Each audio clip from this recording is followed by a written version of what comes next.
Hello, American History class. Uh, Today we will begin our unit on the Great Depression. We will learn three different leading theories as to why the Great Depression happened. We will also do some research, ending with an independent and creative project done by each one of you um, in trying to support your own theory while at the same time disproving others. We'll begin with, first of all, looking at the objectives of the assignment. The first objective is that you research three leading theories. There are two things that fall into this category. The first one is given examples. If you go to the class website, um, located within the class website under the American History, the 11th grade tab, you will see the Great Depression and who is to blame. The first thing you will do is begin watching this Powtoon that I created that lists a short summary of each of the three leading theories. This Powtoon is not meant to be an in-depth resource, but just to give you a heads up and maybe a beginning on an opinion of what happened. For a little more in depth of the given research, read this embedded PDF. This PDF has three of the different theories located within it. They should provide enough information that you will be able to see which one sounds good to you, pick that one, and then comes the next part of the research, which is your own personal research. This research can start anywhere, and I do recommend that you start on Wikipedia. Find sources that match your theory, and then go down to the bottom of the Wikipedia page, look at the cited examples, and see if there are some good ones there. Remember, as we previously discussed, I do not want you quoting Wikipedia in your research, but please, I recommend that you use it as a starting point. So in this personal research, you will go beyond the given examples, and I expect to have some outside sources in your resources page, in your references page. Another objective of this assignment is that you create an authentic project detailing your findings. And the biggest part of this is that creativity is desired. If you've ever wanted to try it, a new medium for presenting information, this would be the assignment to do it. If you've ever seen a classmate do something that you've ever wanted to try, this is the time to do it. I'm really open to anything. I would just like your final idea of what you're going to do in the next couple days. You will see later when we talk about the rubric what is desired and what is not. But I'm open to anything. If you can prove to me that's going to be creative and something that kind of is cutting edge and pushing the limits of what we've done so far in class, I'm very much open to it. The last objective of this assignment is that you will be able to defend an argument. Use the cheat sheet of fallacies that we've looked at previously in the year and make your argument fallacy free.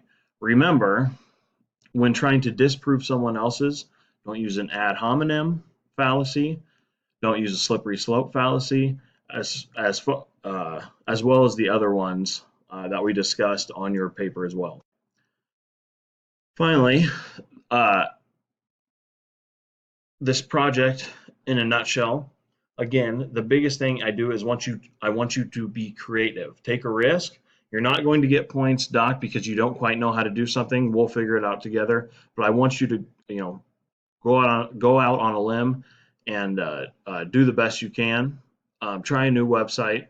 I'll even extend the deadline if you show me that you're working hard and trying to figure out something new. Just as we've talked about with current events, focus on the majority of your information on your argument. Be for something, don't be against something, okay? Remember to say why your information is correct. You will have room in your project to do a little bit, taking away from your opponent's argument, but the main point of your argument, a good solid argument, should be for why yours makes the most sense. In your presentation, I'm also looking for the proper balance. I want things balanced on whether it's a screen or a poster or a Powtoon, any presentation, it should have proper balance.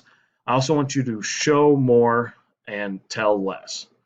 If you have any questions, please see the rubric also listed on the Google site.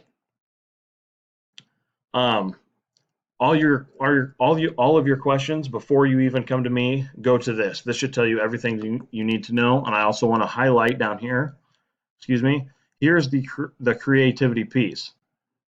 I do not give you a lot of guidance because I don't want every project to look the same.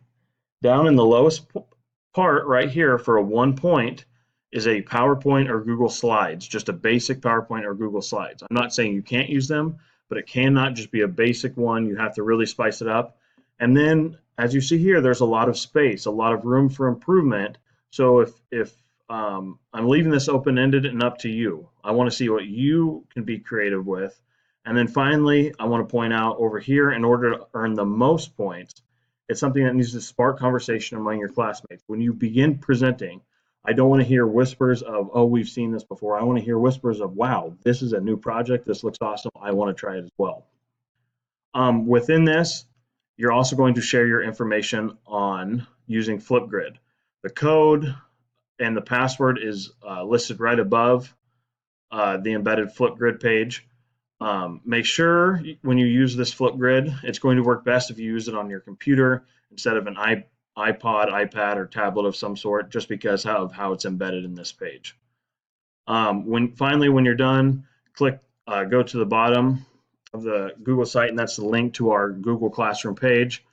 I will post the whole assignment right here. This is a link to the Google Sites, and please, if your project is able to be handed online, hand it in down here. If not, come talk to me and we'll figure something else out. But just again, here is your Google site page that you will use to tell me and tell your classmates who is to blame, what is to blame for the Great Depression. After this, be ready to bring it to modern times and have more of a current event. Let's look for some of those same factors that we looked at in the Great Depression and see if there are any present today. All right, thanks guys. If you have any questions, feel free to ask.